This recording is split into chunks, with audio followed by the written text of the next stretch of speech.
Hola a todas, a todos y a todes, bienvenidas, bienvenidos, bienvenides a esta su oficina sin importancia. Espero que estén bien, que estén parchadas ahí como en la vida, que se hayan visto el episodio pasado, estuvo bien interesante. Hoy vamos a tener un tema también que nos llena como de muchas emociones y es el tema de la construcción de paz, pero sobre todo esa paz que se construye territorialmente en nuestro lugar, que como siempre les decimos, estamos situados en el Urabá, específicamente en Necoclí, pero queremos hablarlo desde la región en general, cómo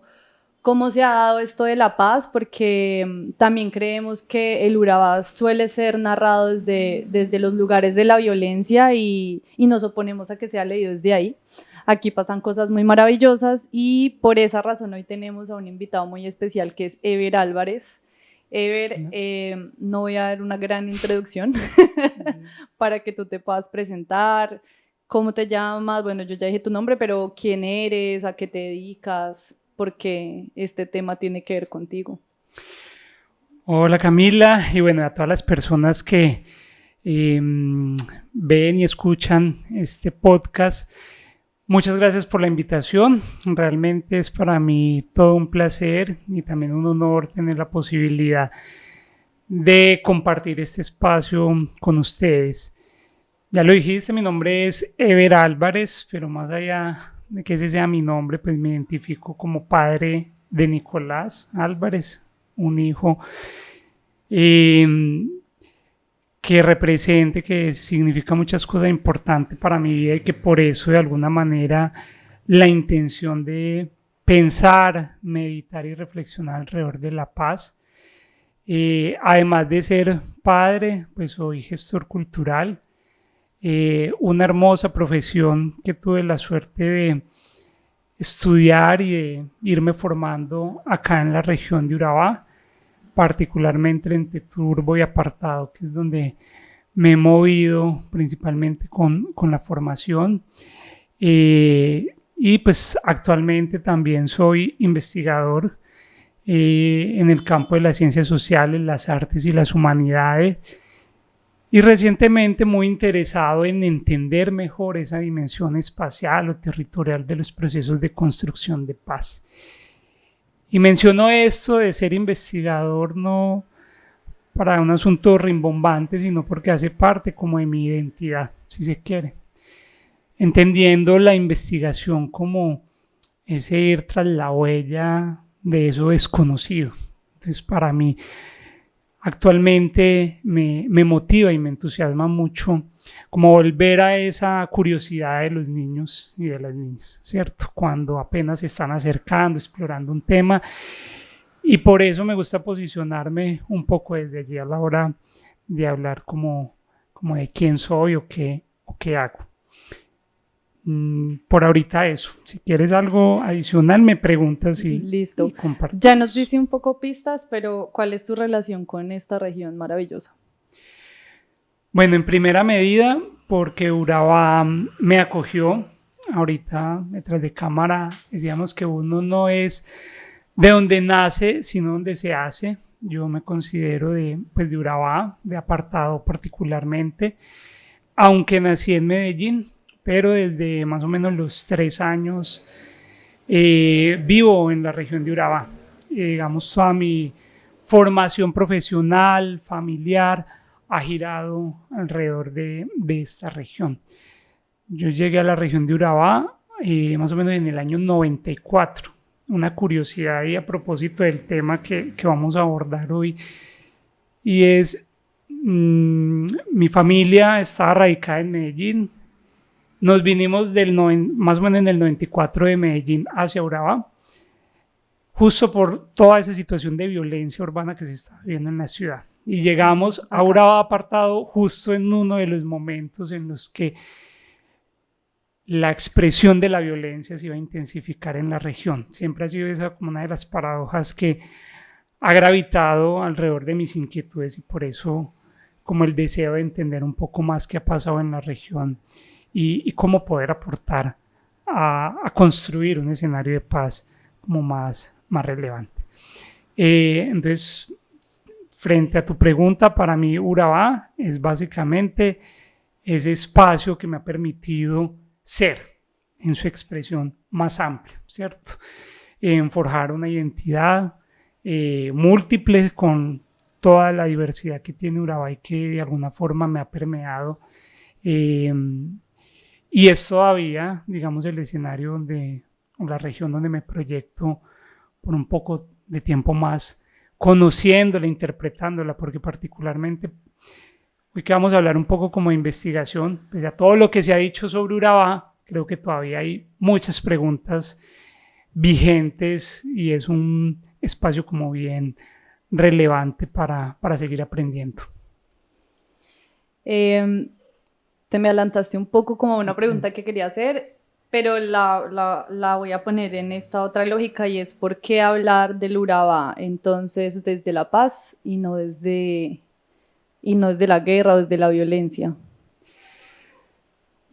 Bien, yo creo que no es que necesariamente se haya hablado de Urabá solo desde una perspectiva, por ejemplo, desde la guerra, ¿cierto? Esto depende como de quién ha hablado sobre la región.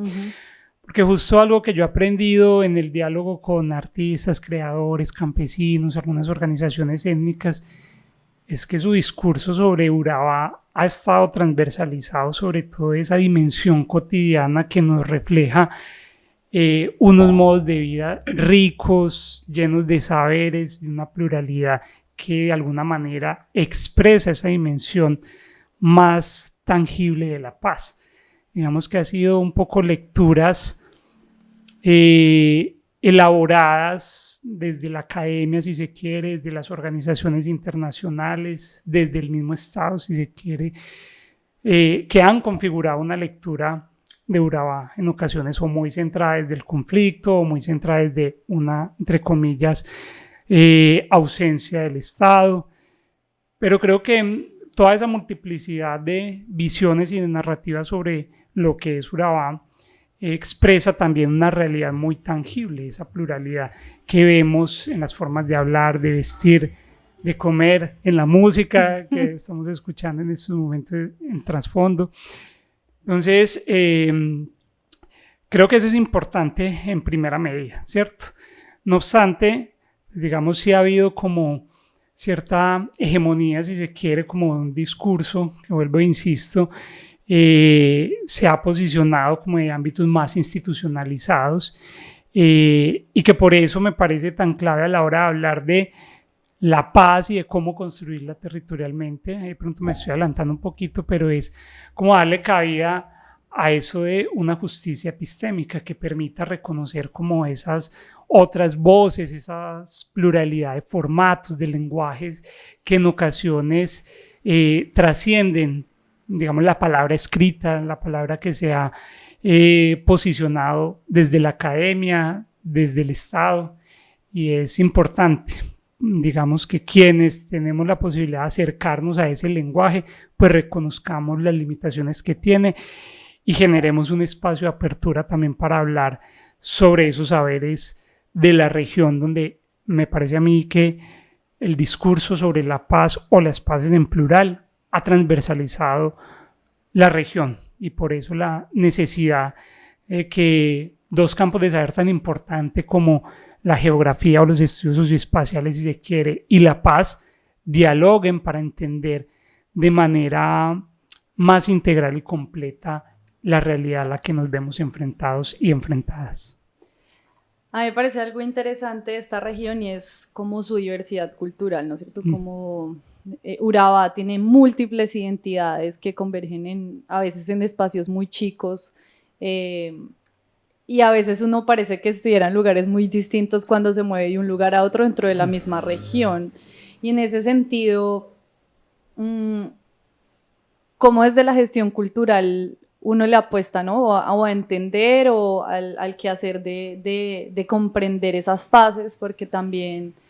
hablamos de paces porque no hay una sola perspectiva de lo que se entiende por paz, ¿no? Lo que quizá para mí sea paz, para ti no lo representa porque tenemos realidades un montón, digamos, como muy distintas, pero desde la lógica de esa pluridiversidad o no sé, como diversidad cultural que hay acá, ¿cómo cómo se mueve el tema de las paces territoriales. Bien, bueno, lo primero que quisiera decir es que si bien soy gestor cultural y en la región hay exponentes de esa gestión cultural como muy importantes y relevantes, en ocasiones me gusta distanciarme un poquito como de esa noción de identidad, ¿cierto? Okay. Porque a veces como que se esencializa y lo llevamos mucho o nos lleva a pensar como en particularidades fijas y formas de ser como estáticas de grupos poblacionales en particulares. Creo que me identifico más como con la noción de configuraciones culturales que me parece que habilitan un poco más de diálogo y de apertura. Y en esa noción creo que las configuraciones culturales que hay o que se han producido en Urabá, digamos, necesitamos acercarnos como una forma críticas a ellas, ¿cierto? Para tratar de entenderlas en toda su dimensión. En esa medida es difícil para quien, digamos, se acerca a conocer y a estudiar la región, tratar de poner como en palabras, si se quiere, como toda esa multiplicidad. Hay unos que lo logran muy bien, ¿cierto? Pero creo que eso más que ponerlo en palabras hay que vivirlo y hay que apreciarlo, ¿cierto? En la tradición oral, en el bullerengue, por ejemplo, en la comida, es un asunto como muy relevante para la región en general. Y creo que también es importante entender estas configuraciones culturales asociadas también a la misma región en su dimensión espacial o territorial, si se quiere, porque ya bien lo mencionabas hace pues un rato de esa diversidad interna que hay también, no solo desde lo físico, ¿cierto?, sino desde esas formas de vida, esas, digamos, simbologías, si se quiere, que se expresa a nivel artístico, a nivel cultural. Me parece que es importante entender toda esa gama y esa pluralidad aquí en la región. Y territorialmente, porque bueno, tú te paras también desde los estudios socioespaciales, que suena muy chistoso. Sí. Suena muy chistoso, tengo que decirlo, sí. Porque parece como algo por allá de otro lado, como todo intergaláctico. Pero ¿qué tienen que ver los estudios? Pues primero, ¿qué son los estudios socioespaciales? Porque creo que sí, es como interesante poder comprender qué son para entender también esa perspectiva. Claro que sí. Bueno, y otra paradoja, estudios socioespaciales y nadie más desubicado que yo. Nada más para llegar acá casi que no me logro ubicar espacialmente con las indicaciones que me das. Pero digamos que los estudios socioespaciales son esos estudios interdisciplinares que buscan comprender y analizar mejor las diversas formaciones espaciales, ¿cierto?, que adquiere o las formas que adquiere el espacio concretamente, ya sean las regiones, los territorios, los lugares, que son categorías como que en ocasiones utilizamos de manera a la ligera, como si fueran sinónimos, pero en realidad nos expresan o nos dan herramientas para comprender la realidad como de manera bien diferenciada. Digamos que los estudios socioespaciales lo que nos permiten es darle cierta centralidad a una de esas dimensiones de la realidad social, que es lo espacial, para entender mejor cómo se configuran y qué pasan con esas realidades. En esa medida es importante para entender Urabá incorporar una perspectiva de este tipo, dado que en ocasiones se ha dado como mucha centralidad a la hora de entender qué ha pasado en Urabá, o a su dimensión política o a su dimensión económica, y a veces casi como fraccionando la realidad como en esos compartimentos. Incluso cuando uno mira ciertos estudios, siempre hay como esa típica descripción como de las características de Urabá por dimensiones, en lo económico, en lo político, en lo social.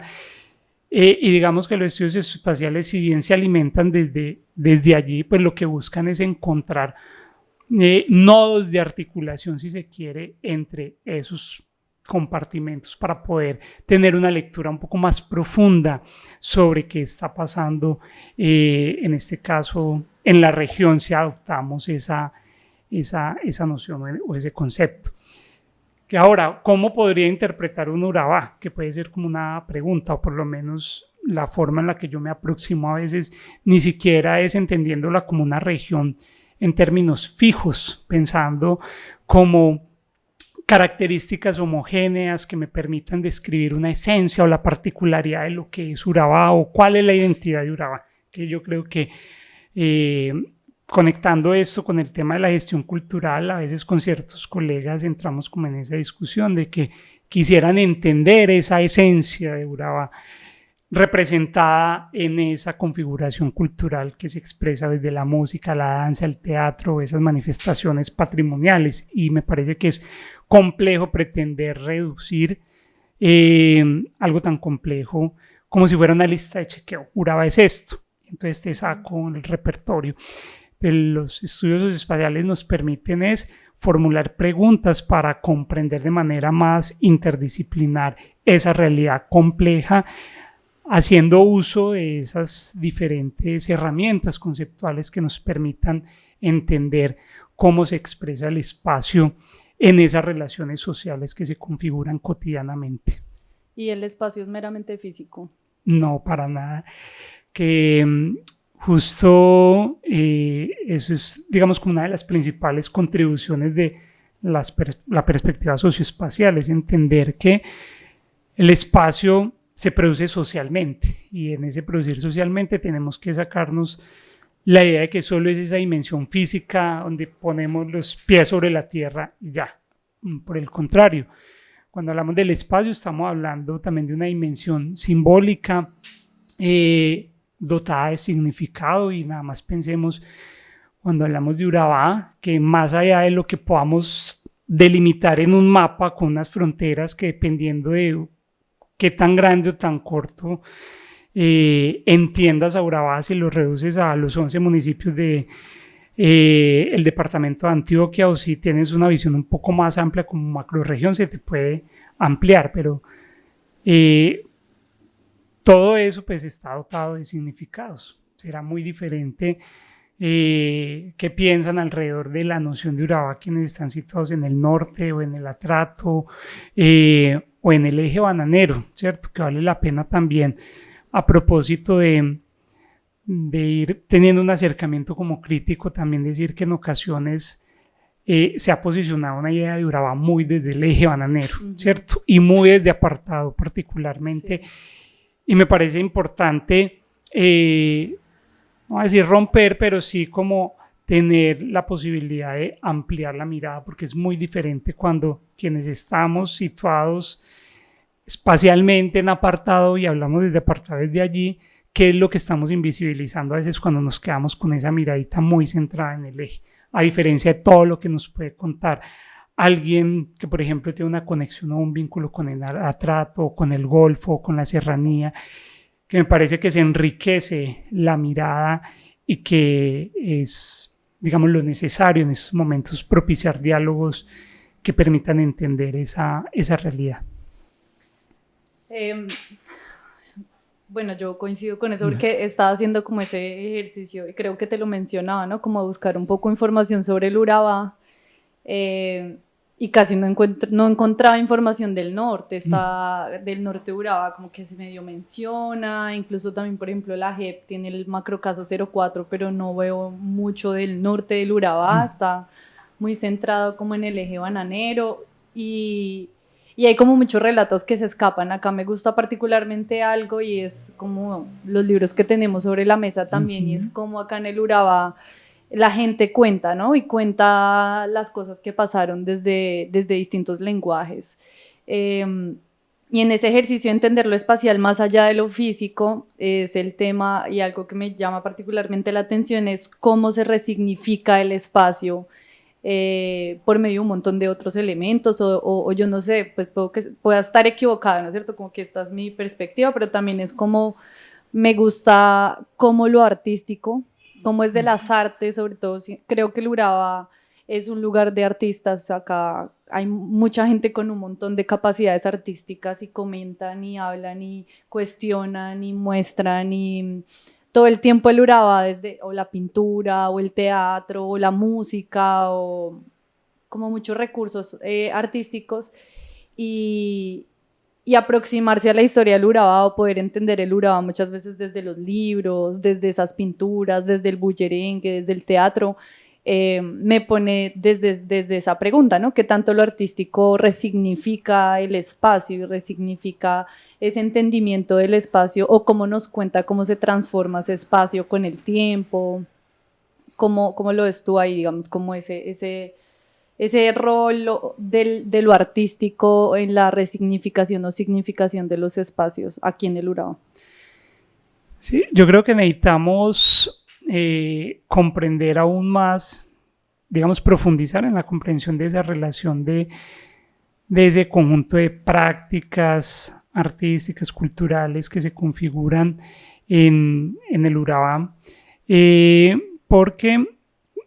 digamos, la investigación en estos campos en ocasiones ha estado muy limitada, como de alguna forma, ¿cierto? Y necesitamos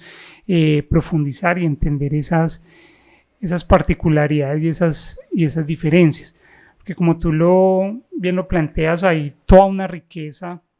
que en ocasiones nos cuesta como comprender y conectar. Acá haciéndole publicidad al papá de Henry, a Agustín. Ya me acordé que era lo que iba a decir. Y ahora, por ejemplo, la Casa Amarilla tiene un montón de relatos de cosas que pasaron acá, narradas por Agustín. Desde un lugar, ¿no? Le pone otros nombres, él cambia un montón de cosas para hablar de cosas que pasaron acá.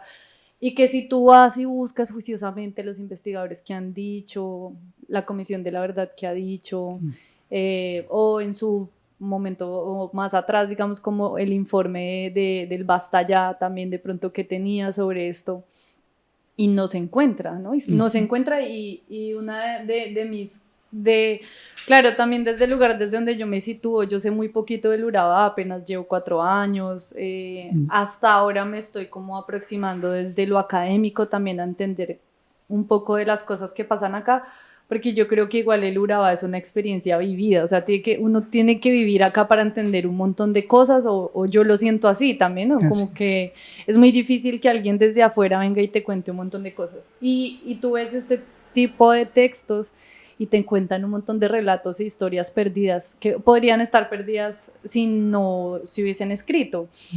Pero también veo desde ahí como un ejercicio de resignificación de las cosas que pasan y de cómo se narra el lugar, o cómo se narra, por ejemplo, en este caso Necoclí, también de pronto con obras de teatro, cómo se narra Necoclí, cómo el bullerengue narra Necoclí. Y por eso mi pregunta era, bueno, ¿lo artístico resignifica el espacio o tú cómo lo ves, no? Como no, al principio lo puse como una afirmación, pero sí, creo que es más una pregunta, es si lo artístico, los artistas en el Urabá desde sus quehaceres artísticos aportan a la resignificación del espacio, de lo que significa el Urabá y de sus transformaciones también en el tiempo. Mi respuesta de entrada sería, por supuesto, que lo artístico y lo cultural en términos más amplios inciden en las representaciones que nos generamos sobre los espacios, y creo que es necesario que cumplan ese rol en contextos como el de Urabá, donde se ha posicionado una idea sobre la región muy anclada a la violencia, a esas memorias de las violencias que es necesario tenerlas presentes, pero que, como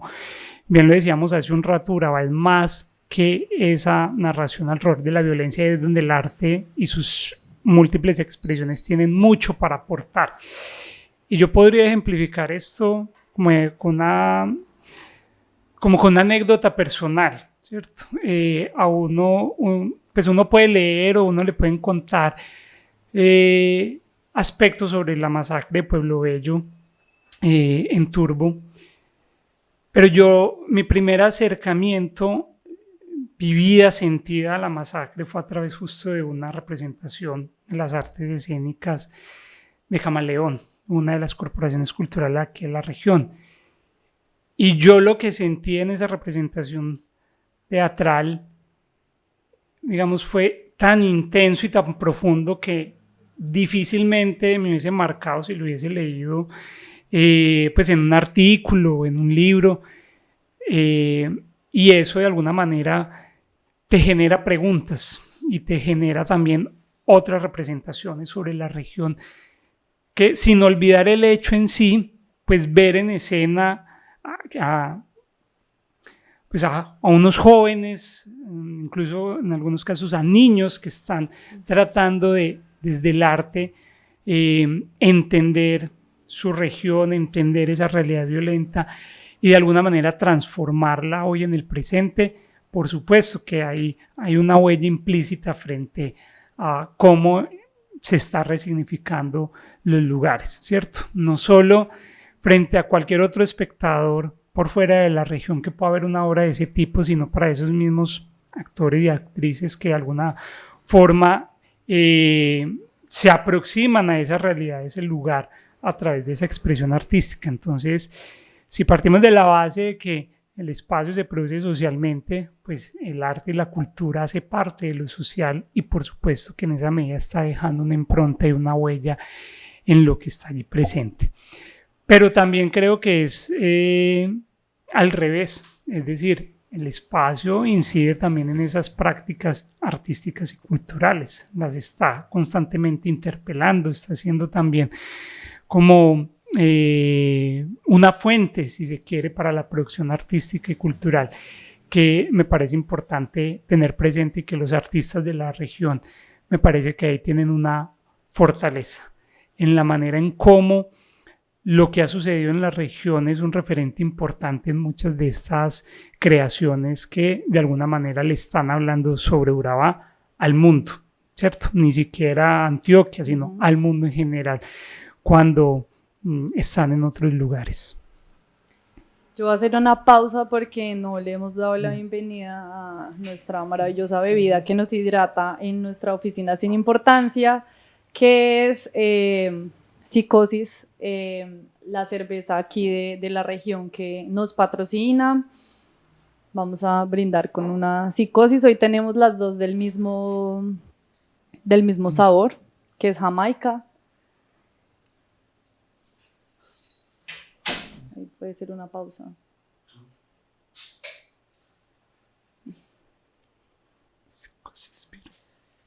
Listo, esta es nuestra cerveza. ¿Cuál es mi cámara? Psicosis.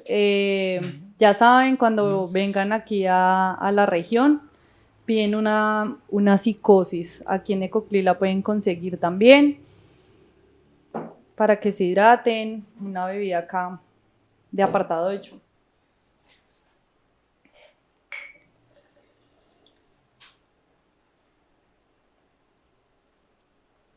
Entonces, gracias a Psicosis por hidratarnos. Vamos a poner la botellita para acá. ¿Aquí qué? ¿Tomamos o no? Bueno, salud. Salud.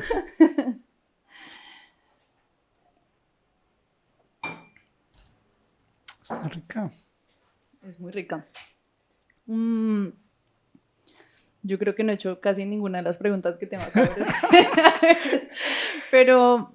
en ese ejercicio de el espacio resignifica también o interpela lo artístico en términos de paz, el espacio cómo interpela las nociones de paz, porque,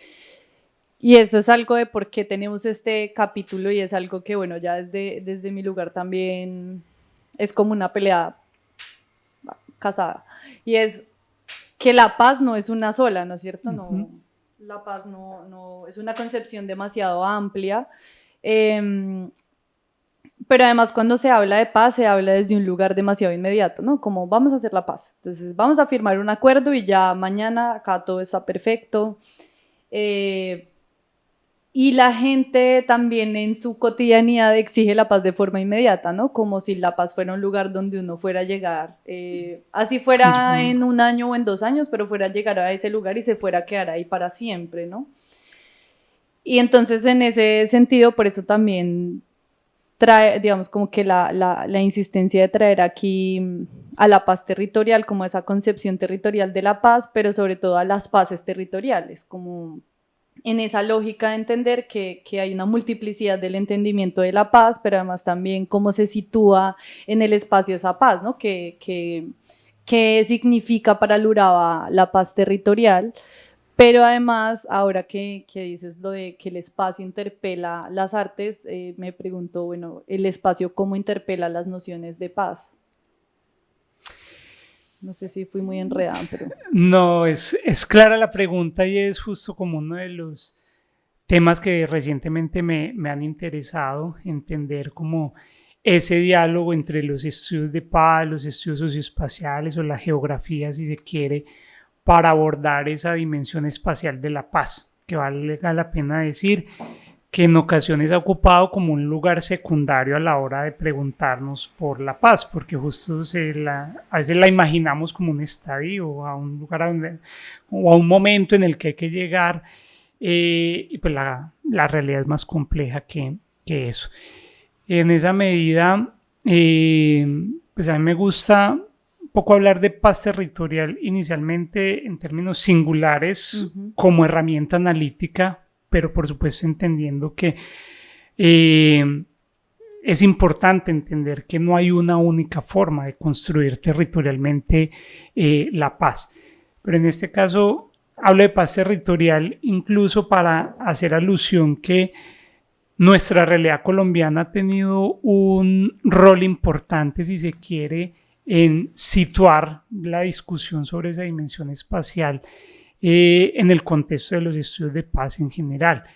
en la medida en que el acuerdo de paz de Colombia, el firmado en el año 2016 y sobre todo durante el proceso de negociación, digamos, habilitó la oportunidad para hablar sobre esa dimensión espacial a partir de esa noción de paz territorial que estuvo presente en el marco de la negociación, ¿cierto? Y por supuesto que no tiene un único significado, sino que es una noción que de alguna manera se ha ido disputando el sentido que se le ha dado incluso desde ese momento de la negociación, pero me parece que fue importante porque nos ha permitido poner en el debate público, político, académico, si se quiere, la importancia de entender que así como el conflicto se expresó de manera diferenciada en los territorios, pues también es importante entender que la construcción de paz se construye de manera diferenciada y en esa medida ahí es donde cobra relevancia esa dimensión espacial. Que, digamos, no solamente los estudios de paz han tenido como en un lugar secundario, si se quiere, lo espacial, sino en general las ciencias sociales durante mucho tiempo. Por eso se habla como del giro espacial, más o menos desde mediados de los 80 del siglo XX hacia acá. ¿Que eso qué significa? Es básicamente reequilibrar o reposicionar en el estudio de cualquier fenómeno esa dimensión del espacio, así como lo histórico en ocasiones es muy importante para entender cómo el devenir de un determinado fenómeno, pues lo espacial también. Y aquí no se trata como de, entonces olvidémonos de lo temporal o de la historia y simplemente veamos todo a la luz de lo espacial, sino que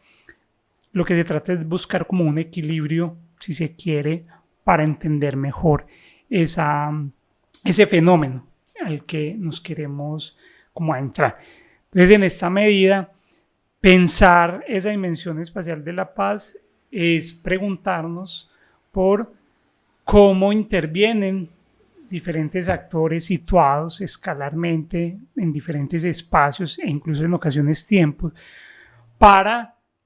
tratar de construir eso que es tan anhelado bajo esa noción de paz, que no va a significar lo mismo como en todos los contextos y que también es importante entenderla, que la paz no es algo en el que no esté presente el conflicto, que a veces yo creo que ha sido como una de las interpretaciones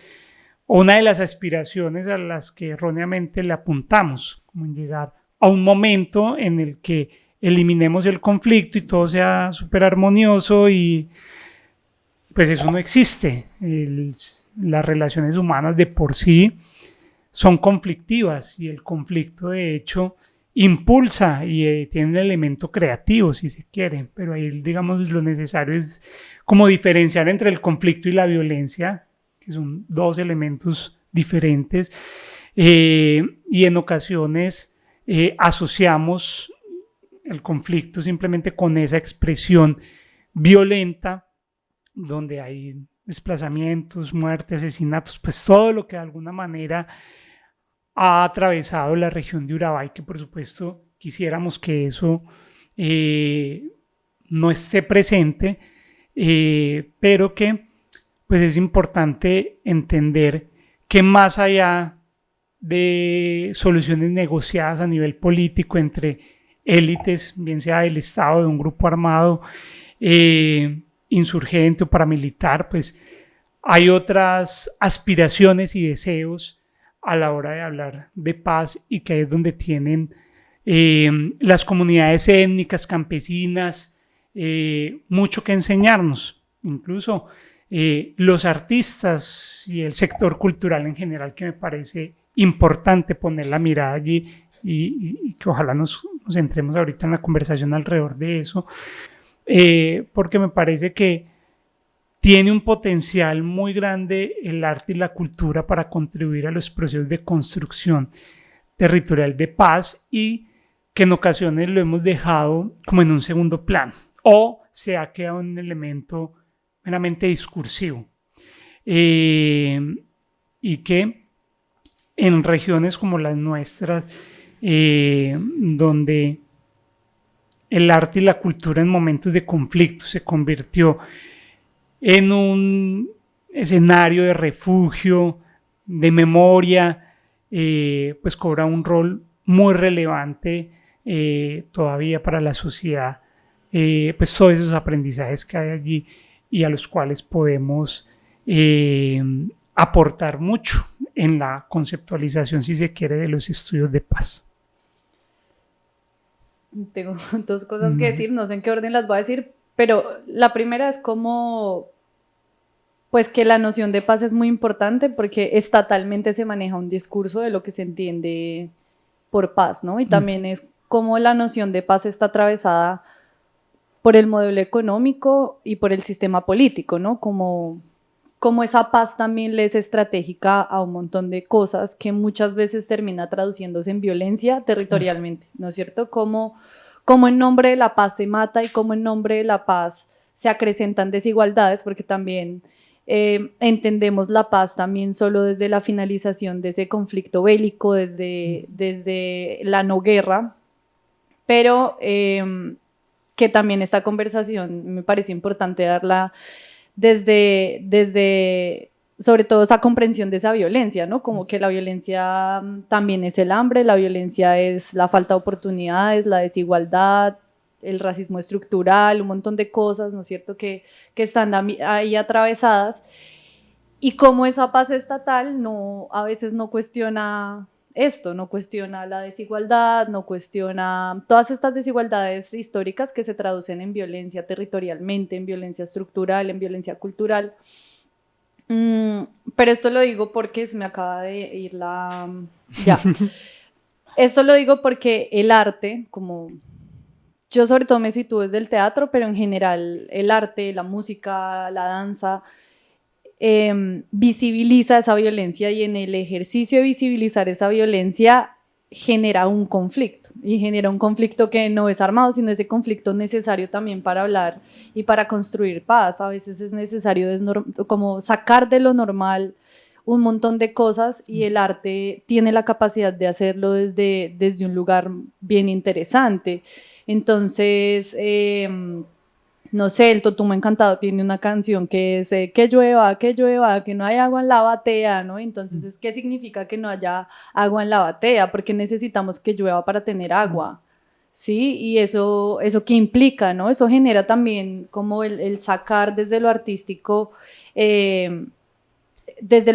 mencionar esas desigualdades y empezar a hablar de esas otras violencias, cómo le aporta a la construcción de paz en lo territorial, y cómo también se vuelve una confrontación con lo que el Estado nos está diciendo que es la paz. Desde ahí, entonces, ¿cómo lo ves tú? ¿Cómo ves tú el papel de lo artístico también, del sector cultural y artístico en ese ejercicio de... Sí, como de apuntarle a esa construcción de paz desde lo territorial, pero también esa resistencia y esa confrontación muchas veces con lo que nos están votando desde el centro, desde otros lugares, de lo que se supone que es la paz y muchas veces no coincide con las realidades territoriales. Bien, digamos que quisiera responder a esa pregunta haciendo como una distinción entre qué podríamos entender por pacificación y qué podríamos entender por construir territorialmente la paz, que de alguna forma está implícita en esa noción de la paz territorial. Y cómo el sector cultural puede contribuir a lo segundo, ¿cierto? Digamos que me gusta entender o hacer esta distinción incluso para aproximarnos a un momento de la región muy particular donde el discurso de que había que pacificar a Urabá estuvo muy posicionado, si se quiere, en los años 90, sobre todo entendiendo la pacificación como un proceso a través del cual se buscaba imponer esa llamada paz por la vía armada, si se quiere, y donde confluyeron intereses estatales, paraestatales y privados, y lo que hicieron fue básicamente como expulsar y eliminar de la región todo aquello que no fuera funcional a un determinado orden, principalmente de carácter económico, en la región, ¿cierto? Entonces ahí particularmente estamos hablando de toda expresión de izquierda o que se le asimilara a grupos insurgentes, era algo no deseable a ese orden funcional al desarrollo económico que se buscaba en ese momento para la región. Entonces,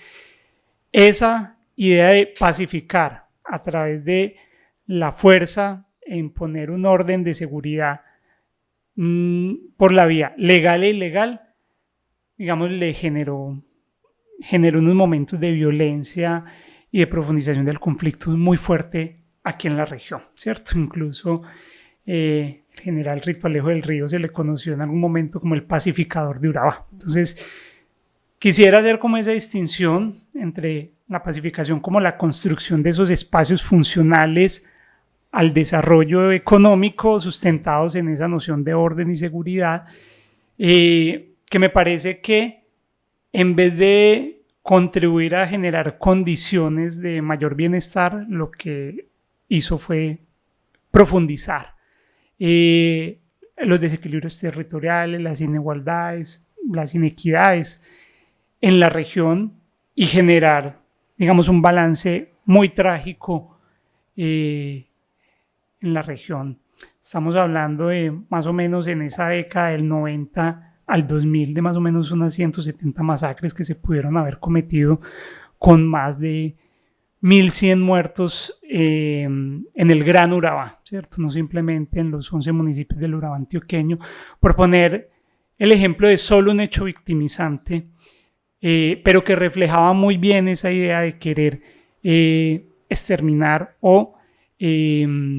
borrar aquello que no era deseable. Y por otro lado, tenemos, digamos, una idea de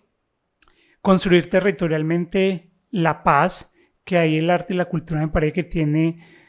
unas posibilidades enormes, en primera medida, para tratar de desnaturalizar y de construir, si se quiere,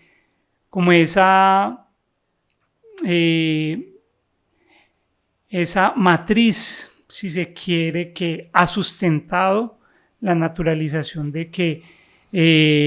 la violencia, los asesinatos, los desplazamientos son algo normal o cotidiano. Y principalmente el arte pues tiene esa capacidad porque apela a esa dimensión sensible del ser humano, ¿cierto? Nos provoca, nos interpela, nos interroga y en esa medida nos hace tomar conciencia. Entonces, creo que el arte y la cultura tienen ese potencial de ayudarnos a construir socialmente eso que anhelamos, que una vez más, vuelvo e insisto, no es un estadio único, sino que cada sociedad, en este caso desde cada municipio, desde cada colectivo, tendrán una aspiración a lo que consideran que es ese escenario que ellos pueden considerar como paz, y que el arte y la cultura nos pueden ayudar a ser un poco más conscientes y críticos frente a ese aspecto. Listo, tapo. ¿Qué ejemplos hay acá entonces en la región o cuáles tienes rastreados tú o mapeados tú de esos actores que desde lo cultural y lo artístico le apuntan a esa construcción de paz desde lo territorial? Bueno, yo creo que sería un poco injusto centrarse uno a nombrar casos particulares, porque terminamos en ocasiones justo como invisibilizando otras cosas. Pero creo que las artes escénicas en general, desde la danza, el teatro, aquí en la región me parecen que han tenido una capacidad expresiva pues muy fuerte, y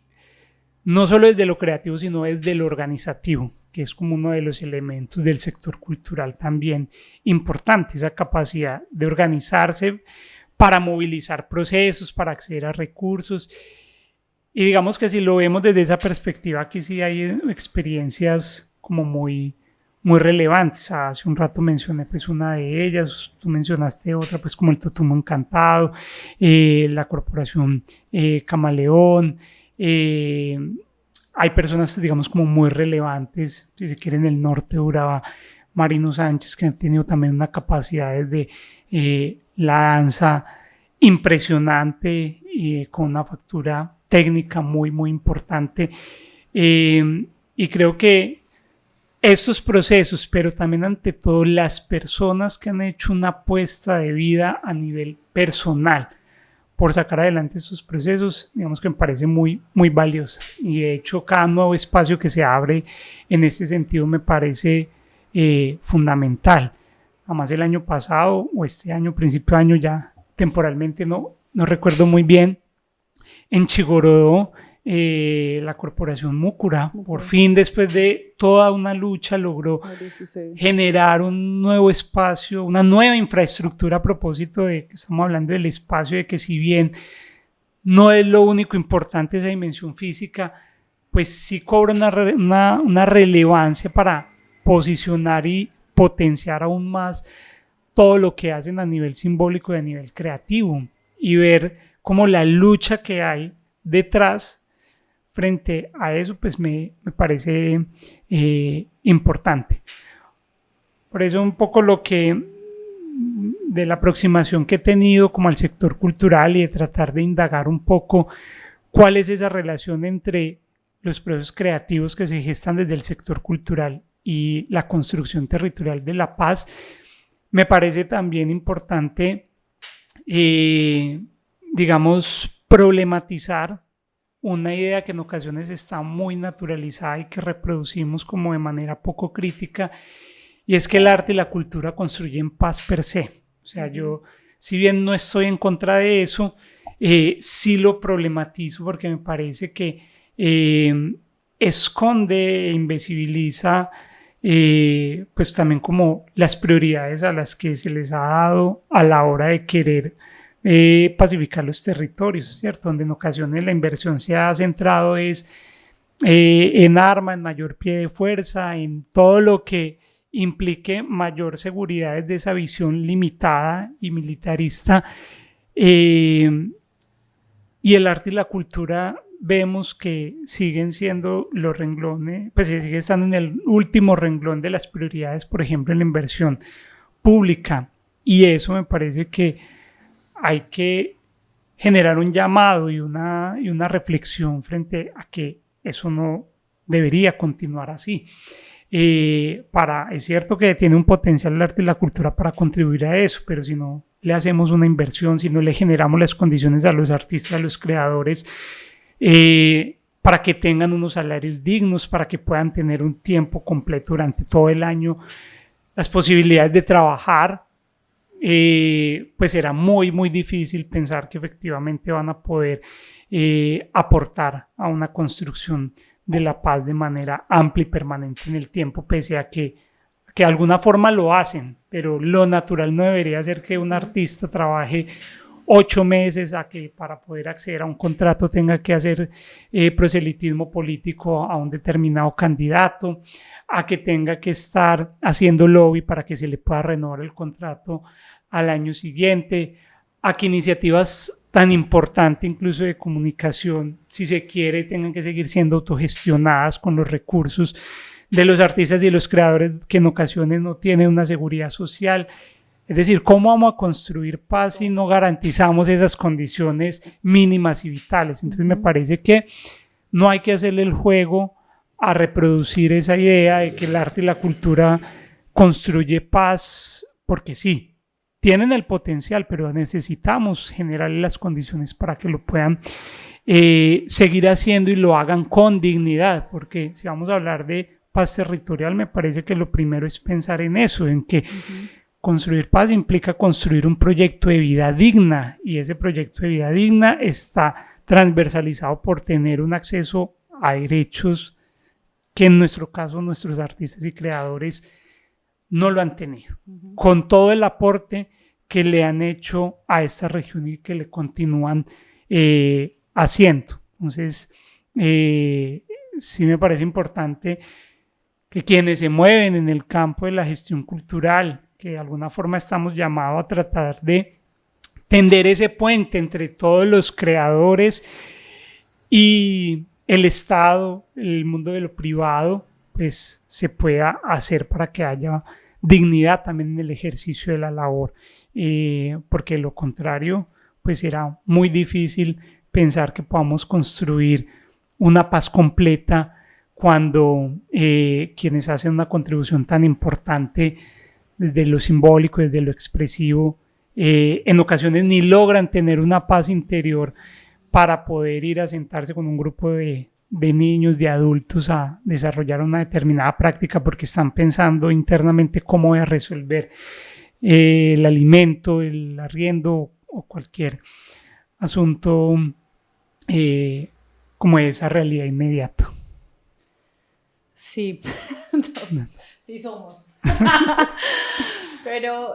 bueno, lo primero que decir es que como mencionaste a Múcura y su nueva sede, quisiera decirle también a nuestros espectadores que si se pasan por Chigorodó, todos los 18 va a haber agenda abierta en el espacio de Múcura como forma de celebrar su nueva sede. Están teniendo todos los 18 de cada mes tienen una agenda y lo han logrado mantener este tiempo, entonces como va a ser de ahí, nadie me pidió esto, pero les voy a hacer publicidad además porque queremos tener como invitada a Caliche de Múcura también a que nos cuente cositas acá. Sí, bueno, y todos los que se mueven en este campo sí que podrán dar ejemplos muy concretos de cómo han construido en estas últimas 3 décadas, diría yo, paz a partir del arte y la cultura aquí en la región y que lo continúan haciendo. Ahorita me sentía un poco temeroso de dar pues como nombres porque también creo que hay una dimensión muy cotidiana de lo cultural que a veces no la tenemos tan en el radar y que me parece que ha contribuido fundamentalmente. Por ejemplo, todas esas prácticas campesinas, las prácticas desde los cultivos de subsistencia, desde el cuidado de la familia, las comunidades étnicas también, hay todo un bagaje de saber cotidiano que es, a mi modo de ver, el que nos permite construir territorialmente la paz, ¿cierto? Entendiendo también como la paz territorial, como esa reconstrucción de esos vínculos afectivos entre las personas y esos lugares que para ellos son significativos. Y ahí hay muchas expresiones que se salen de lo que convencionalmente entendemos como el arte o lo cultural, que a veces lo reducimos a un conjunto de prácticas que circulan en determinados espacios, pero que aquí desde el campesino que está cultivando su finca, que está con su familia cotidianamente haciendo cosas, está también transmitiendo todo un saber que en definitiva forja el carácter, forja una mentalidad, forja digamos, una concepción del mundo que a mi modo de ver es importante para generar escenarios de convivencia pacífica. Y por eso es que es importante cuando pensemos en esa dimensión también cultural, no reducirla solamente a las artes, sino términos un poco más amplios. Sí, digamos que nosotros queremos tener como toda una apuesta de invitar personas que territorialmente le apuntan a la construcción de paz desde distintos lugares. Particularmente hablamos desde lo artístico porque nos movemos mucho desde ahí, pero no, la idea es que estos micrófonos estén abiertos para visibilizar muchos procesos que acontecen acá. Pero quería retomar un poco lo que decías ahora porque se romantiza mucho el ejercicio de lo cultural y lo artístico y nadie piensa en qué come el artista, ¿no? Qué come el gestor cultural. Y también es un llamado, pues, porque estamos ante gobiernos que se ponen la bandera de la cultura para ganar votos en lo local y en lo nacional, pero cuando llegan a sus cargos no le invierten a la cultura, ¿sí? Estamos en una región donde, por ejemplo, está el Festival de Bullerengue, pero a los bullerengueros no les pagan, pues tienen que competir muchas personas por unos premios muy, muy pequeños, pero además también si el artista, si el cultor desde todos los lugares, desde donde hace su quehacer, quiere participar en una convocatoria, tiene que ser experto en gestión y diseño de proyectos, porque tiene que competir con un montón de personas para poder ganarse un recurso que muchas veces es muy, muy poco para poder hacer o financiar un proyecto o recuperar dinero de cosas que ya se vienen haciendo autogestionadas. Entonces, por un lado es como esa reflexión de la necesidad de la inversión también en el sector cultural y artístico para que las personas que hacen todos, pues que se dedican a las artes y demás, puedan subsistir, pero no solo subsistir, sino vivir dignamente desde sus oficios y desde sus quehaceres, por un lado, pero además también a quienes asisten a los espacios, pues también entender los esfuerzos que hay detrás de todas las cosas que se hacen, porque acá particularmente se mueven mucho todos los procesos culturales por el aporte voluntario. Además porque cuando uno se mueve en las artes a uno nadie le enseñó a cobrar, ¿sí? Entonces como nadie le enseñó a cobrar, pues es muy difícil a veces ponerle precio al trabajo, pero además también quien lo consume pocas veces o no es tan frecuente que le pongan un buen valor a ese trabajo. Entonces también como aprovecho el espacio, aprovecho el comentario para eso, para invitar a que cuando se asiste a los espacios pues no sé, como que están abiertos al público, si hay un mercado campesino, vaya al mercado campesino, si hay un festival de teatro, vaya y el aporte voluntario pues sea generoso, aunque no le estén pidiendo mucho, no le estén pidiendo una cifra específica, pues si lo puede dar, hágale, porque eso ayuda a mantener vivos los procesos. Volviendo a lo que estábamos comentando, tú nos hablabas del acuerdo de paz y cómo el acuerdo de paz nos pone sobre la mesa la paz territorial. Estamos hablando del 2016. Sí. Estamos hablando del 2016, pero estamos hablando de gente históricamente haciendo un montón de cosas para construir la paz desde lo territorial. Es decir, que hasta el 2016 el Estado colombiano se pensó también como la necesidad de hablar de la paz en lo territorial. Pero tú además,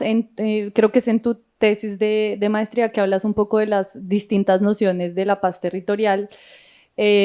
Hablas por un lado de esa visión institucionalizada y del Estado que a la larga se parece más a la pacificación que a la misma paz territorial, en el sentido de que, bueno, no sé, yo acá en mi interpretación de lo que leí de ti, bueno, por favor no me juzgues, daré lo mejor de mí para hacer este análisis, pero es como institucionalmente el Estado se piensa la paz territorial y termina pareciéndose más a la pacificación que a la paz territorial, en el sentido que igual está pensado mucho desde las lógicas de volver tranquilos los contextos para que sean funcionales al capitalismo, ¿no es cierto? pienso un poco en algo que quiero hablar después y es Puerto Antioquia en el Urabá. Y de esas nociones de desarrollo, ¿no? De la paz muy como aliada al desarrollo para que los espacios sean tranquilos, para que los inversores puedan venir y puedan traernos el desarrollo y sacarnos de la miseria y traernos un montón de situaciones que nos venden como que podrían ser muy buenas, ¿no es cierto?, desde el lugar desde donde la enuncian, pero que muchas veces terminan haciendo algo que hablábamos ahorita y es acrecentando un montón de desigualdades, generando procesos de desplazamiento por la concentración de tierras, etc. Otra noción que es cómo se construye la paz desde lo territorial. Yo lo tengo anotado, pero no voy a mirar, yo sé que puedo con esto. Y la paz también desde la territorial desde lo comunitario. Ok. Cuéntanos más, porque yo sé bien, que no vamos entonces por parte y datos curiosos, ¿cierto? En las 310 páginas del acuerdo que se firmó, si tú revisas, curiosamente no aparece la expresión paz territorial por ningún lado, ¿cierto? Entonces, incluso yo, pues me gusta hacer la claridad de que la paz territorial no necesariamente por el acuerdo de paz, sino por el proceso de negociación, que pues sabemos que tuvo su fase exploratoria, pero podríamos situarlo más o menos entre el 2012 y 2016, y muy agenciada esta noción por el excomisionado Sergio Jaramillo, digamos que es una de esas personas pues que cuando tú miras cierta literatura está referenciada como con esta idea, ¿cierto? Entonces eso me parece importante y curioso y uno podría hacer preguntas frente a por qué no quedó explícitamente una definición en el acuerdo de paz. Uno podría decir, bueno, la naturaleza de ese documento no es hacer ese tipo de disquisiciones conceptuales o académicas, sino dejar claridad sobre qué vamos a hacer para ponerle fin al conflicto. Pero uno más o menos alcanza a rastrear que se intuye por paz territorial en el acuerdo, sobre todo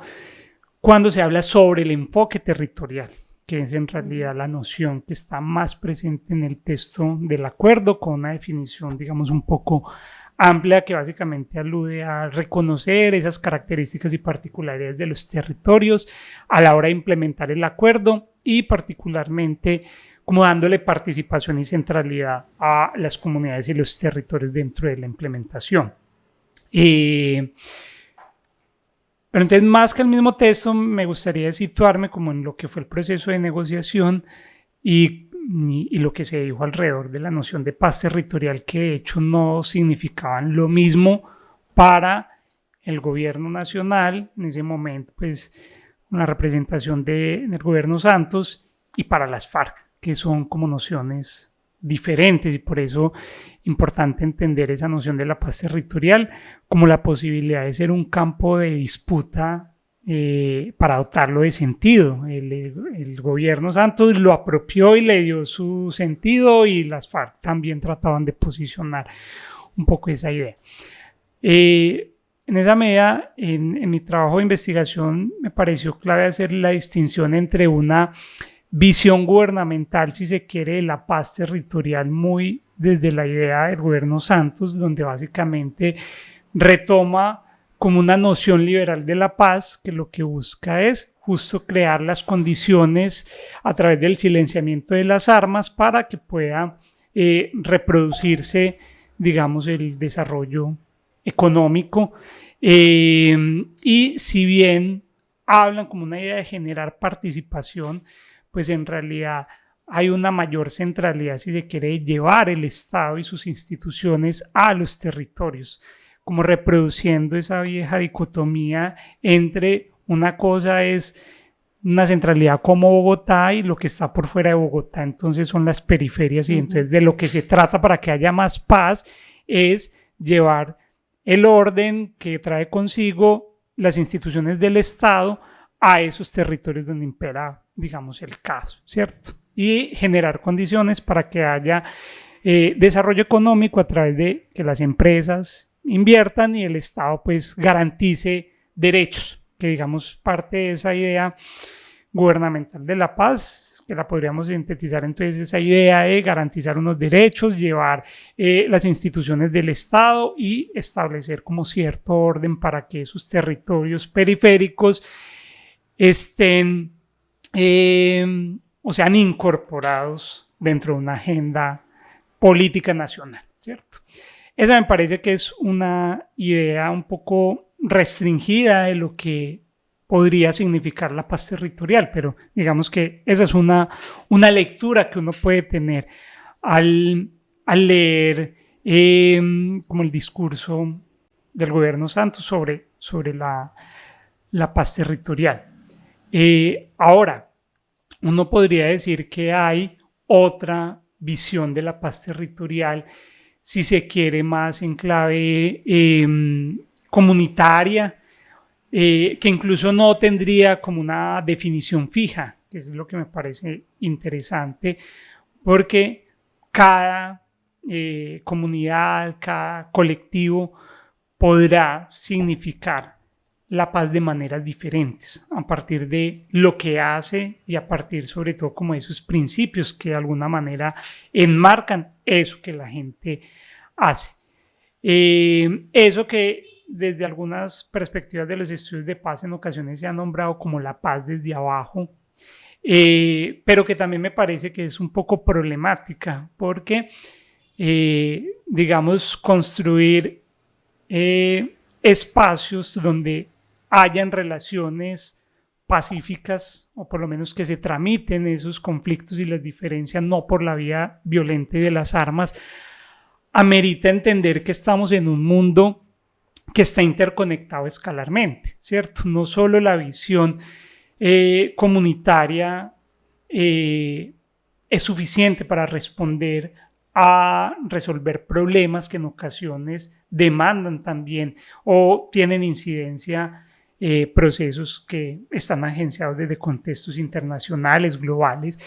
y por eso me parece que tampoco hay que reducir la potencia que puede tener la idea de paz territorial solo reproduciendo esa idea de que la paz se construye únicamente desde abajo, ¿cierto? Ahí es donde me parece clave y es un poco como mi propuesta al aproximarme a la paz territorial, y es entenderla como a partir de la intersección como con la justicia o como con tres tipos de justicia, que es la justicia espacial, la justicia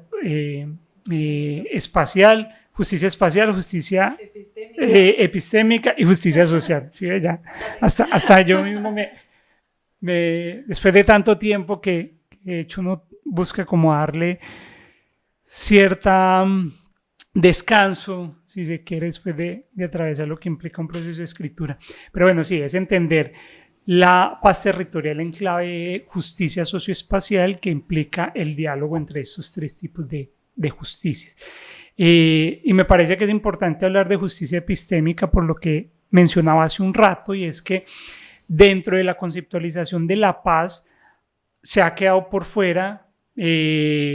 o han tenido un lugar poco relevante en ocasiones esa epistemología local, si se quiere, que se ha construido frente a comunidades que desde lo étnico, desde lo campesino, desde lo comunitario, han encontrado formas muy potentes y saberes muy puntuales, y ahí es donde considero que los artistas, los creadores tienen también todo un bagaje de conocimiento muy importante que en ocasiones no se ha sabido aprovechar muy bien desde los estudios de paz para mostrar cómo se puede construir territorialmente paz a partir de su saber. Entonces la invitación a que haya más justicia epistémica es darle un lugar dentro de la comprensión de la paz a toda esta pluralidad de saberes y si se quiere sabedores y sabedoras que a nivel territorial tienen mucho para enseñarnos. Y me parece importante porque en ocasiones cuando, y tú creo que eso debes saber más que yo, cuando uno mira como el espectro de las teorías de los estudios de paz y los autores, pues son autores que tienen mucho de valioso, pero son autores también que se han posicionado, digamos, desde en lo que podríamos denominar desde el norte global, ¿cierto? Que si bien yo no soy como de la postura de que todo lo que venga de ahí hay que desacreditarlo, pues me parece que se ha quedado por fuera otro tipo de lecturas, y ahí es donde quienes estamos situados en este contexto latinoamericano, más desde el sur, podemos entrar a aportar y a generar un diálogo, no descartando los cimientos sobre los cuales se ha construido el campo de los estudios de paz, si se quiere, sino reposicionar, digamos, dentro de esas coordenadas académicas también esa producción latinoamericana. Y aquí pues lo que hemos hecho concretamente en Colombia me parece que es muy valioso, y ahí es donde también lo artístico y lo cultural tiene un lugar importante para comenzar, digamos, a aportar. Bien, pero también me parece clave para pensar territorialmente la paz, hablar de la justicia social, en la medida que hace un rato lo mencionabas, y es que, digamos, no es suficiente el silenciamiento de los fusiles o reducir esa violencia directa que se produce a partir de esa afectación directa sobre los cuerpos, sino también entender desde una perspectiva amplia de que para que haya esos escenarios que podríamos considerar como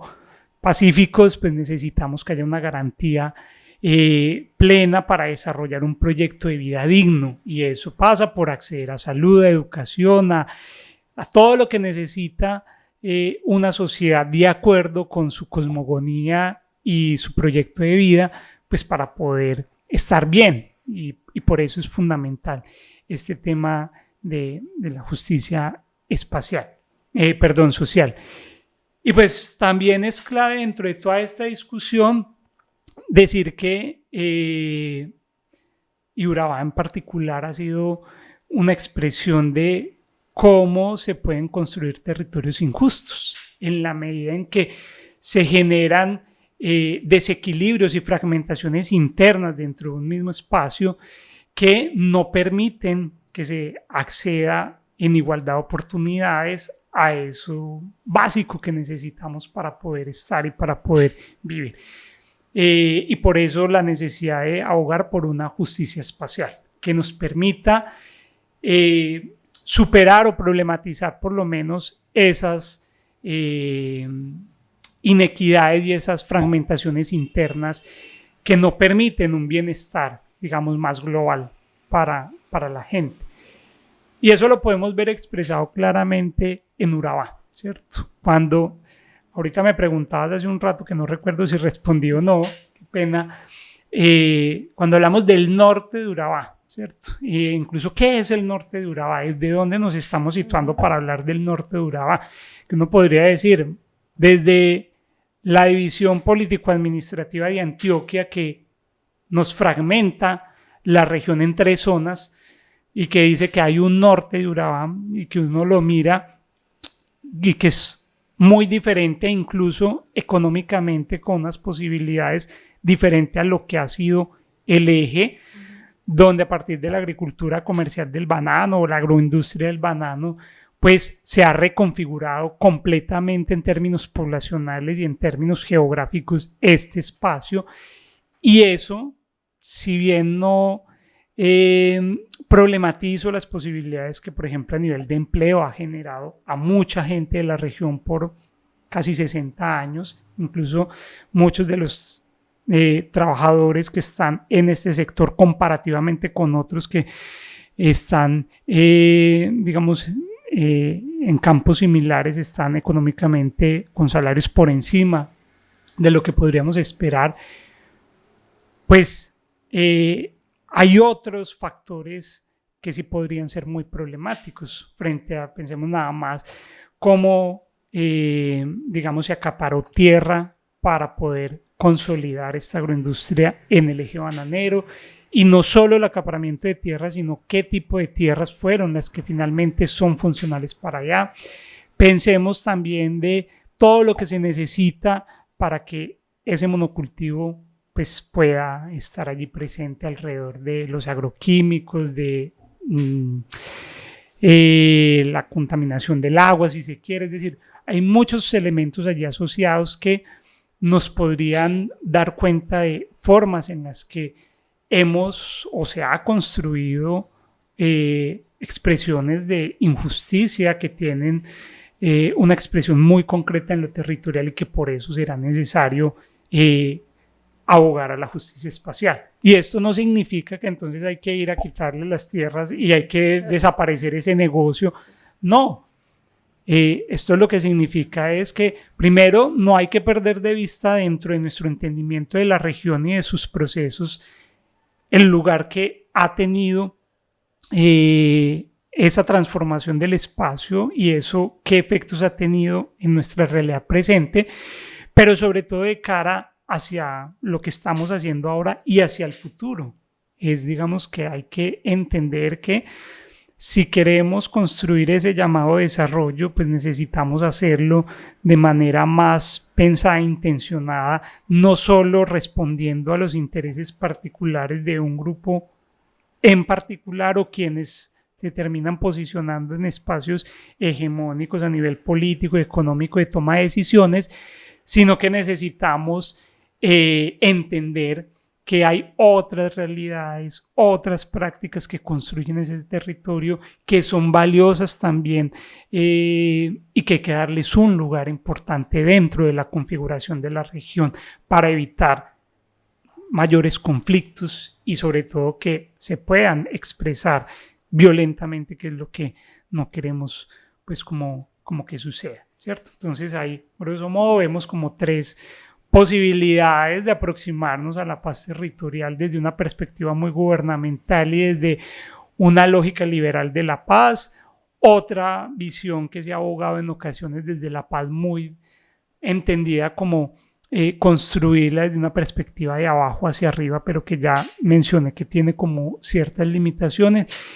y la aproximación en la que recientemente he explorado es en esta, entender la paz territorial desde la perspectiva de la justicia socioespacial, que nos implica mirar como esta intersección entre estos tres tipos de justicia.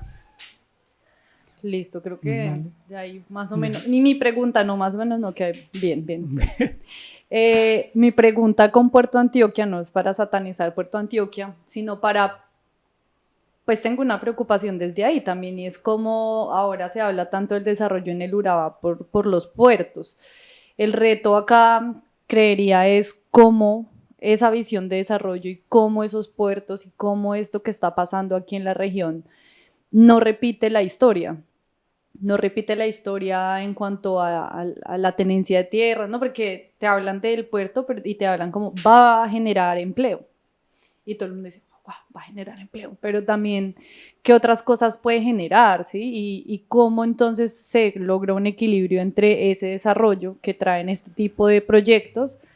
y el poder construir esa paz epistémica, esa paz territorial, esa paz socioespacial y esa paz con justicia social, ¿sí? Sí, epistémica, social y espacial. Porque claro, pues tendríamos que cambiar drásticamente el modelo económico para pensarnos desde otros lugares o qué sé yo, pero como lo que tenemos es esto, entonces ese desarrollo y esa visión de desarrollo como le es clave también a la construcción territorial de la paz y no sigue reproduciendo esas prácticas de la pacificación, ¿sí? Porque esa es una preocupación que tengo, y si alguien de Puerto Antioquia nos está escuchando y quiere venir acá a responder esas preguntas, pues bienvenido sea también. Pero es cómo ponemos en diálogo el desarrollo, porque sí veo un poco con preocupación esto, como por muchas razones. Una, y es que estamos también en el Chocó biogeográfico. Estamos en una de las zonas del mundo con mayor diversidad ecosistémica, y cómo estos procesos también de desarrollo pueden llegar a poner o afectar esos ecosistemas que lo ambiental también tiene que ver con la paz territorial, ¿sí? Entonces, bueno, como que yo no sé tú cómo te lo podrías pensar, si ya te lo has pensado, si esa es una pregunta que todavía no tiene respuesta, pero es como, o si de pronto ya me lo respondiste y yo me perdí por estar pensando en la pregunta, pero es eso, cómo ponemos en diálogo ese desarrollo con con la posibilidad de tener esas tres justicias para llegar a la, pues no sé si llegar, sino poder seguir transitando en la territorialización de la paz. Bien, yo no voy a hacer alusión explícita a Puerto Antioquia, primero porque no estoy tan familiarizado recientemente como con el desarrollo de ese proyecto en particular, ¿cierto? Y quiero ser ahí como responsable de no aventurarme a decir cosas en lo que no estoy suficientemente documentado. Y además porque creo que centrar la discusión en Puerto Antioquia es darle un nivel de importancia que sí lo tiene, pero que hay que verlo como en perspectiva un poco más amplia, ¿cierto? Y es que primero, pues no es solo un puerto, sino que aquí hay toda una proyección de algunos dicen que sí, que no, de un sistema portuario que de hecho no es nuevo. La región ha tenido una dinámica portuaria que lo que ahorita está haciendo es un proceso de tecnificación y de ampliación, ¿cierto? Yo lo que quisiera centrar es un poco la discusión en que este tipo de infraestructuras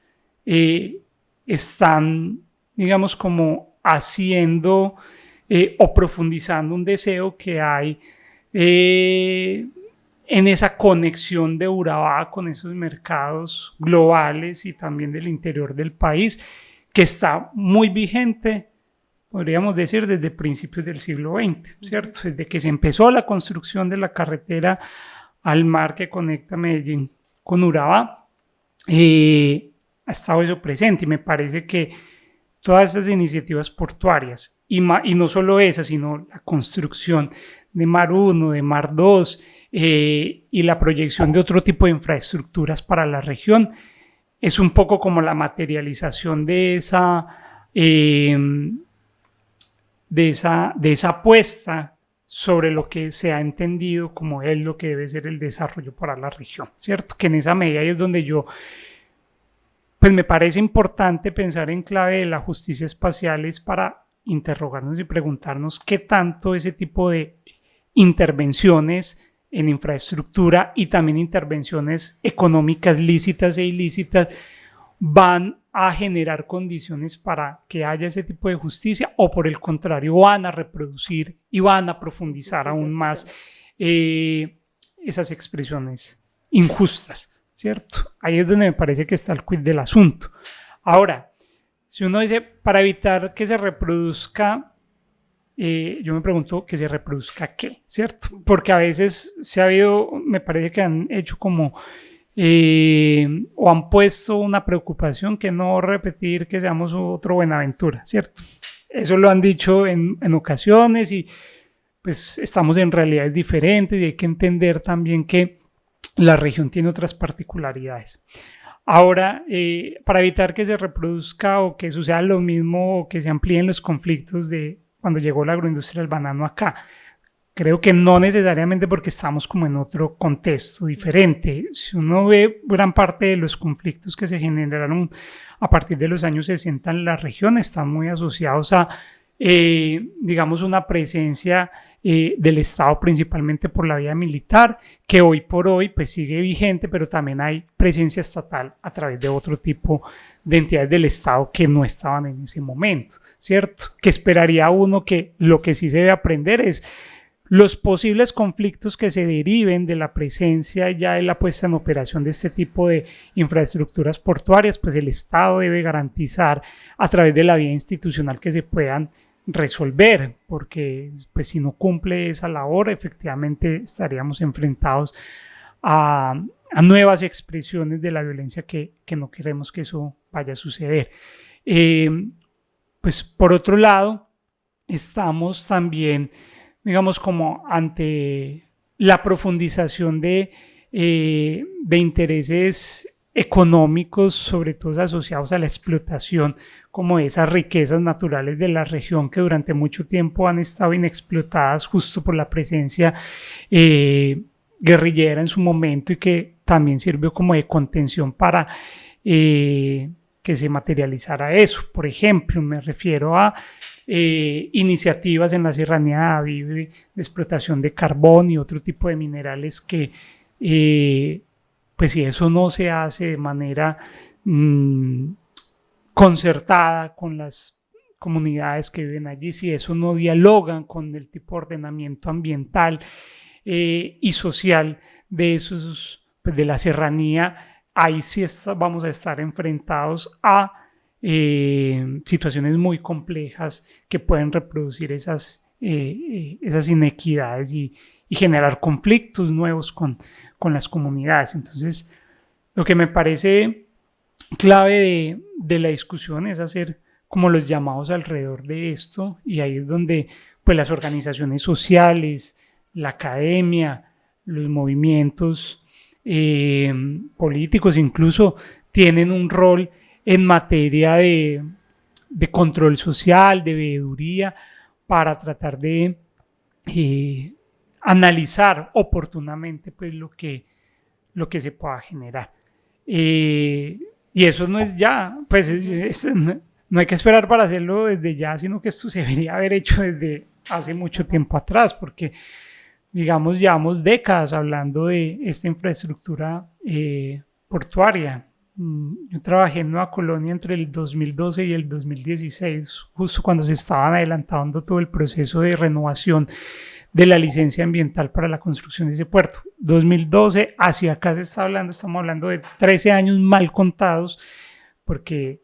por lo menos esta infraestructura portuaria es una realidad ya. Ya se construyó, ¿cierto? Lo que necesitamos es ver socialmente quienes se puedan llegar a sentir pues afectados, que digamos cómo se gestionan los posibles conflictos que se puedan generar desde allí. La ciudadanía tiene que estar como vigilante, no en el sentido de oponerse a la construcción, porque ya, vuelvo e insisto, es prácticamente una realidad, sino cómo no profundizar los desequilibrios a los que hoy nos vemos expuestos. Y pensaría uno que las condiciones actuales de la región, el movimiento social que cada vez tiene que estar mejor organizado, y que ahí los artistas, los creadores y el sector cultural en ocasiones ha tenido un lugar muy secundario y que podría tener un rol ahí también como importante.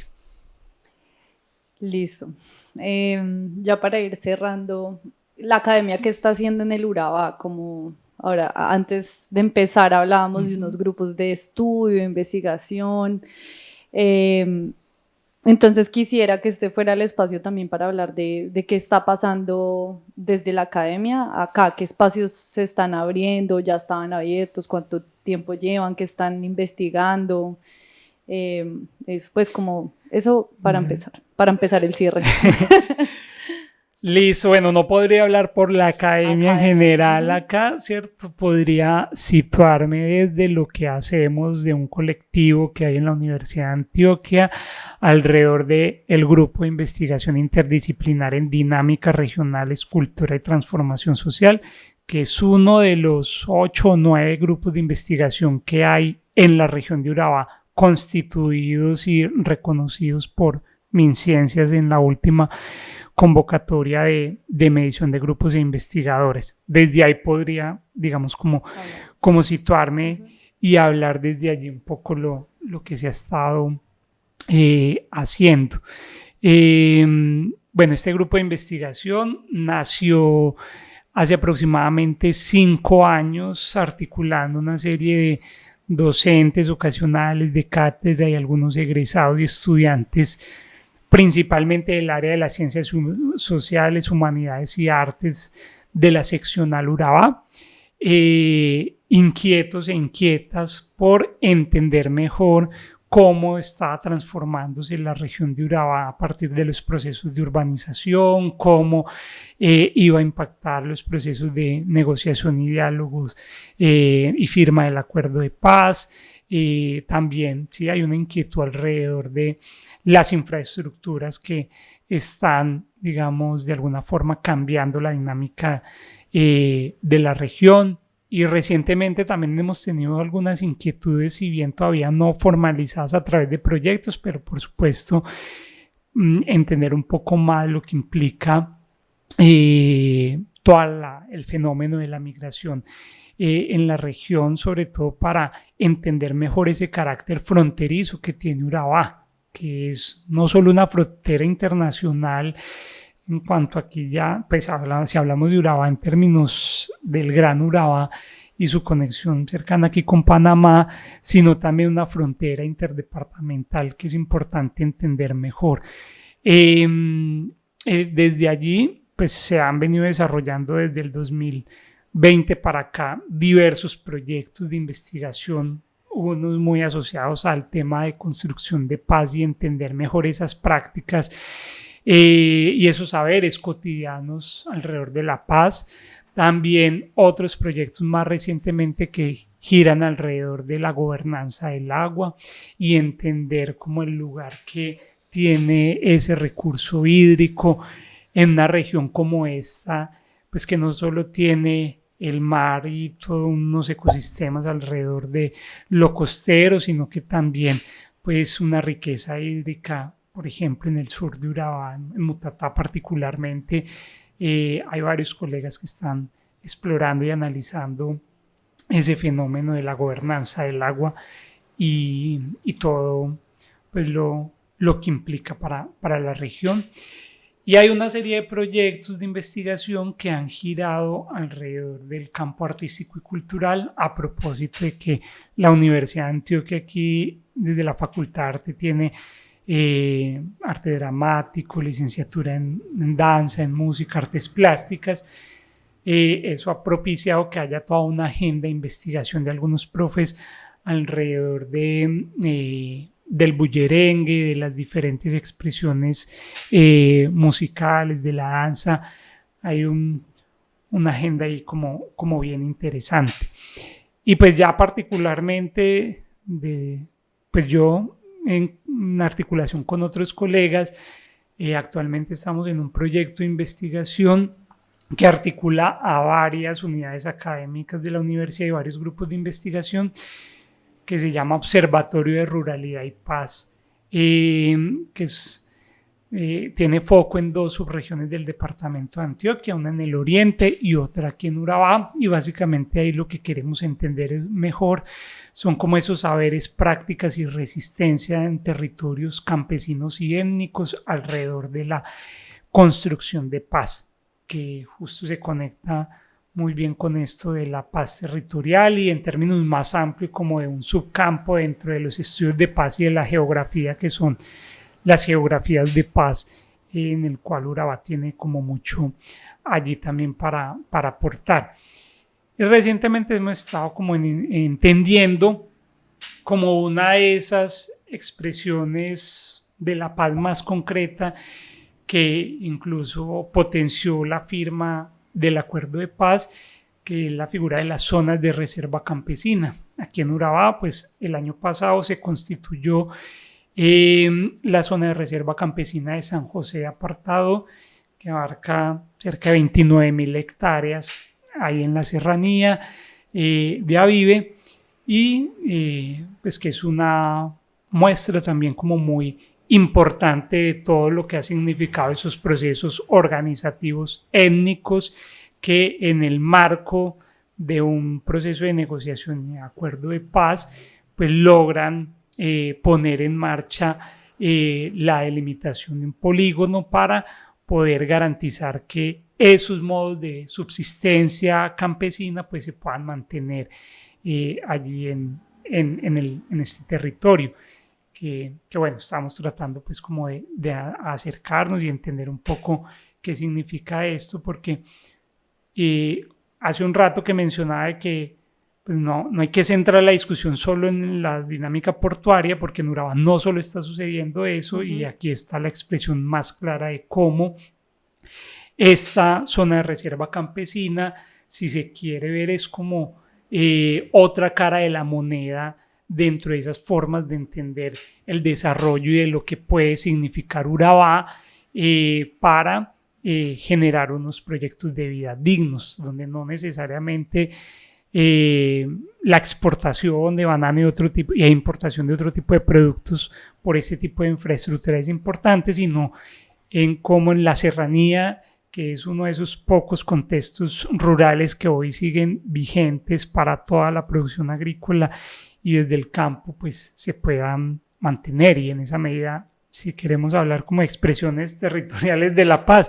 esa es una muy concreta que creo que hace un rato me lo preguntaste también, pues en Urabá ha existido expresiones de eso que hoy por hoy se dice paz territorial desde mucho antes de que se utilizara ese término, ¿cierto? Y Urabá ha sido incluso referente y ejemplo para el mundo dentro de esas expresiones territoriales de la paz. Nada más vale mencionar la Comunidad de Paz de San José de Apartado, que es como un referente bonito incluso a nivel internacional, pero que no es la única expresión, sino que han existido y hoy por hoy siguen vigentes muchas más. Si quisiéramos invitar a alguien de la zona de reserva campesina de San José Apartado, ¿sería posible para que nos cuente acá en la oficina? Sí. Bueno, entonces sería, después estamos hablando pues sería muy interesante poder tener, pues que nos cuenten esa experiencia aquí en la oficina sin importancia. Y si alguien quiere aproximarse a esos grupos de estudio, a esos grupos de investigación por intereses